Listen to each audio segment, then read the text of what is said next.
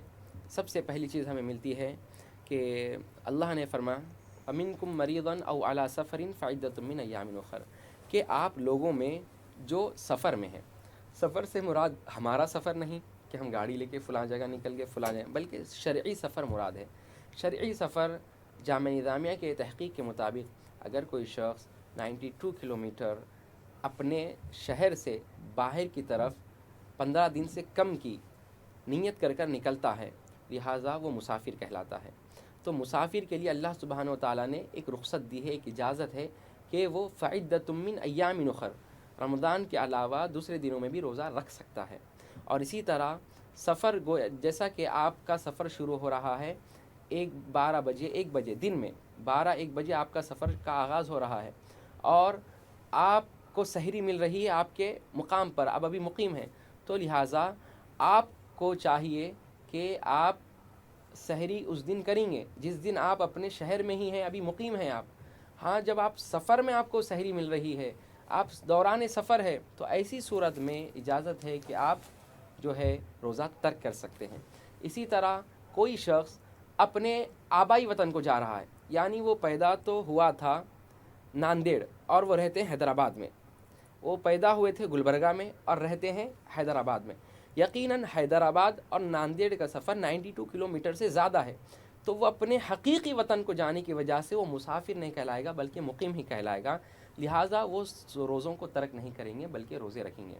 بعض لوگ یہ کہتے ہیں کہ بھائی پہلے کا جو سفر تھا وہ بڑا مشقت والا تھا، پہلے کے سفر جو ہے اونٹ پر، گھوڑوں پر، خچروں پر، گدھوں پر پا پیادہ کیا جاتا تھا، مشقت کے باعث اللہ نے رخصت دی ہے، اب وہ مشقت نہیں رہی، وہ رخصت منسوخ ہے نہیں۔ اللہ سبحانہ و تعالیٰ کا حکم قیامت تک کے لیے سب کے لیے ہے۔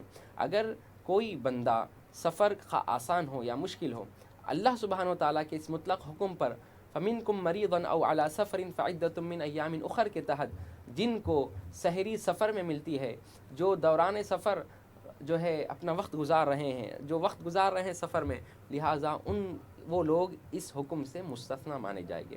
اسی طرح وہ شخص جو رہتے تو ہیں ممبئی میں مگر کاروبار کرتے ہیں حیدرآباد میں، ان کا اصل مقام ممبئی ہے اور کاروبار کرتے ہیں حیدرآباد میں، تو لہٰذا وہ کاروبار ہونے کی وجہ سے، ان کا معاشی سیٹ اپ ہونے کی وجہ سے وہ شخص بھی مسافر نہیں مانا جائے گا بلکہ ان پر بھی روزہ فرض ہے۔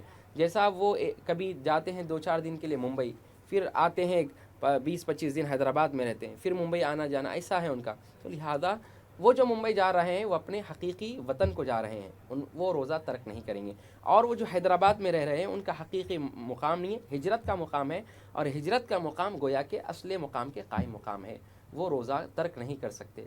اسی طرح بزرگ اور دوستو ہم تھوڑا آگے بڑھتے ہیں۔ ایک ہو گیا سفر، آپ کو معلوم ہو گیا سفر، اگر جہاں پر ہم جا رہے ہیں 15 دن سے کم کا ارادہ ہے تو آپ مسافر ہیں، 15 دن کا ارادہ ہے یا 15 دن سے زائد کا ارادہ ہے تو آپ مسافر ہیں۔ اسی طرح آپ ارادہ کریں ایک 10 دن آپ جو ہے کویت میں رہیں گے، 5 دن دبئی میں رہیں گے، 5 دن قطر میں رہیں گے، 5 دن شارجہ میں رہیں گے، آپ یعنی 15 دن سے زائد کا ٹور لے کر آپ نکلے ہیں، اور ایک مقام پر 15 دن کا ارادہ نہیں ہے بلکہ 15 دن سے کم کا ارادہ ہے، تب بھی آپ مسافر کہلائیں گے۔ کسی پرٹیکولر ایک شہر، ایک مقام پر اگر آپ رک رہے ہیں 15 دن سے زائد تو آپ مقیم ہیں، آپ پر روزہ فرض ہے، وہاں پر قصر نہیں کریں گے بلکہ پورے 4 رکعتیں ادا کرنی ہوگی۔ بزرگوں اور دوستوں، اسی طرح یہ رہا سفر کا، اور بھی اس میں کئی سارے تفصیلات ہیں، جیسے انشاءاللہ تعالیٰ سوال آتے جائیں گے اس کے متعلق ہم جواب دیتے جائیں گے۔ اور علاوہ ازیں مریض پر بھی روزہ اللہ نے اس کو اجازت دی ہے کہ وہ روزے میں فعدۃ من ایام اخر، روزہ دوسرے دنوں میں جب اس کو افاقہ ہو جائے، جب وہ صحت یاب ہو جائے تو وہ دنوں میں روزہ رکھ سکتے ہیں۔ بزرگوں اور دوستوں، بیمار سے مراد کون سا بیمار مراد ہے؟ ہمارے پاس بیمار بولے تو ہم سمجھتے ہیں سر دکھ رہا، بہت زیادہ سر دکھ رہا، روزہ چھوڑ دیتے ہیں، آنکھ سے پانی جا رہا، روزہ چھوڑ دیتے ہیں، کان درد دے رہا، روزہ چھوڑ دیتے ہیں، بخار ہے، روزہ چھوڑ دیتے ہیں۔ تو اللہ نے جو مرض فرمایا ہے وہ کون سا، کس قسم کا مرض ہے، کس قسم کی بیماری ہے. تو فقہاء کرام ہمیں تصریح سے سمجھاتے ہیں کہ ڈاکٹر صحیح ایمان والا اور جس کو آخرت کی فکر ہو، مسلمان ڈاکٹر سے وہ مشورہ کرے کہ مجھے فلاں بیماری ہے، کیا میں ان دنوں میں روزہ رکھ سکتا ہوں یا رکھ سکتی ہوں یا نہیں. آپ مسلمان ڈاکٹر سے مشورہ کریں گے. اگر ڈاکٹر یہ کہے کہ ہاں تم روزہ رکھ سکتے ہیں تو ایسی صورت میں آپ روزہ رکھیں گے. ڈاکٹر یہ کہے کہ نہیں آپ روزہ نہیں رکھ سکتے، بلکہ دوسرے ایام میں آپ کو روزہ رکھنا ہوگا، کیونکہ اگر آپ روزہ رکھیں گے تو آپ کے جان کو خطرہ ہے، آپ کے کسی جسمانی عضو کو تلف ہونے کا نقصان ہے. ایسی صورت میں وہ روزہ ترک کر سکتے ہیں. اسی طرح مریض میں شیخ فانی بھی آتے ہیں، یعنی اتنے بیمار کہ وہ اب روزہ رکھنے کی طاقت نہیں رکھتے، وہ ان کو بھی اجازت ہے کہ وہ روزہ نہیں رکھیں گے. اسی طرح حیض و نفاس والی خواتین وہ بھی روزہ فعدۃ من ایام اخر دوسرے دنوں میں روزہ رکھیں گے. اور وہ حاملہ عورت جن کے پیٹ میں بچہ ہے، اگر ڈاکٹر نے ان کو، ایک تو ہوتا ہے عادت قدیم، ایک ہے مشاہدہ. عادت قدیم سے مراد یہ ہے کہ اس سے پہلے بھی وہ حاملہ تھی، روزہ رکھیں مگر ان کو کوئی ضرر نہیں ہوا، تو ایسی صورت میں وہ روزہ اب بھی رکھیں گی. ایک محتوا مشاہدہ کہ اب تو حاملہ ہے، اب پریگننسی ان کو ہے اور وہ روزہ رکھ رہی ہیں اور اپنے آپ کو سیف محسوس کر رہی ہے، تو ایسی صورت میں روزہ رکھیں گی. اگر مشاہدے میں تکلیف ہو رہی ہے اور ڈاکٹر نے کہا کہ تمہارا بھوکا رہنے سے بچے کو اور آپ کی جان کو خطرہ ہے، تو ایسی صورت میں وہ خاتون بھی فعدۃ من ایام اخر دوسرے دنوں میں روزہ رکھیں گی. یہ سب چیزوں کا حکم اس لیے ہے، اللہ نے ارشاد فرمایا لا یکلف اللہ نفسا الا وسعها. اللہ سبحانہ و تعالیٰ کسی بھی نفس پر تکلیف نہیں ڈالتے. تو بزرگ اور دوستوں، یہ تھا. اور بھی کئی سارے لوگ ہیں جو روزے کے حکم سے مستثنیٰ ہیں، جن کو فعدۃ من ایام اخر میں شامل کیا جائے گا. ماشاءاللہ بہت خوب مولانا نے روزے کے حوالے کے تعلق سے سماعت فرما رہے تھے. ناظرین یہ یاد رکھے ہمارا نمبر اسکرین پر موجود ہے، آپ اس پر کال کر سوال کر سکتے ہیں. مولانا آپ کے ضرور سوال کا جواب دیں گے. مولانا میں یہ جاننا چاہتا ہوں کہ اگر کسی شخص نے اگر سحری کی ہو، سحری کرنے کے بعد اور اس نے نماز فجر کو ادا کیا ہو اور وہ جب وہ سو گیا ہو اور پھر صبح وہ اٹھا ہو، وہ اسے ایسا محسوس ہو گیا کہ وہ بخار آ گیا اور ایسا قے ہونے کے امکانات ہو گئے، اگر ویسی صورت میں اگر روزہ توڑتا ہے تو اس کے لیے کیا احکام بتائے گئے؟ بسم اللہ الرحمن الرحیم. ایسا شخص جو سحری بھی کیا ہو اور جو ہے نماز فجر ادا کیا ہو اور طلوع اور زوال سے پہلے، یعنی ظہر سے پہلے، زوال سے پہلے اس کی طبیعت زیادہ ناساز ہو گئی اور بالکل وہ اسٹیبل نہیں ہے، اب ایسی صورت میں وہ کیا کریں؟ اور ڈاکٹر یہ کہہ رہے ہیں کہ تمہارا روزہ توڑنا ضروری ہے، انجیکشن لینا ضروری ہے، اگر انجیکشن نہیں لیں گے تو حالت بگڑ سکتی ہے. تو لا یکلف اللہ نفسا الا وسعها کے تحت بعض فقہا نے ان کو یہ اجازت دی ہے کہ ہاں بالکل وہ اپنی طبیعت کو نہیں سنبھال سکتے، تو ایسی صورت میں وہ روزہ کی بعد میں قضا کریں گے. کفارہ لازم نہیں آئے گا بلکہ قضا لازم آئے گی. بہت خوب. آئیے کالر کی جانب بڑھتے ہیں اور جانتے ہیں ان کا سوال کیا ہے. السلام علیکم. السلام علیکم. شاید رابطہ نہیں ہو رہا ہے. مولانا اگر کوئی ہنک ہوتا ہے، ہنک جس کو کہا جاتا ہے، ہنک کوئی ایک ایسی چیز ہوتی ہے جو ہاضمے کے لیے استعمال کی جاتی ہے، تو وہ اس کا استعمال کرنا کہاں تک درست ہے؟ بسم اللہ الرحمن الرحیم. ایسے ادویات ان لوگوں کے لیے ہوتے ہیں بالکل جن کا ہاضمہ درست نہیں ہوتا، لہٰذا ان کے لیے ڈاکٹر نے مشورہ کیا ہو کہ آپ استعمال کریں تو آپ کے لیے مفید ہوگا تو وہ کر سکتے ہیں، جن کے لیے ضرر ہے وہ اس سے بچیں. بہت خوب. آئیے ایک کالر کو شامل کرتے ہیں اور جانتے ہیں ان کا سوال کیا ہے. السلام علیکم. السلام علیکم. جی بتائیے کیا سوال ہے؟ میرے کو کینسر ہے. جی میرے کو کینسر ہے، تو میں کل سحری کرا، الحمدللہ اچھا گزرا میرا روزہ. جی آج بھی روزہ ہوں. جی تو اس سے میرے کو کچھ صحت میں فرق ہوئے گا کیا؟ جی اس لیے آپ کو ان سے پوچھنے کے لیے میں فون کیا.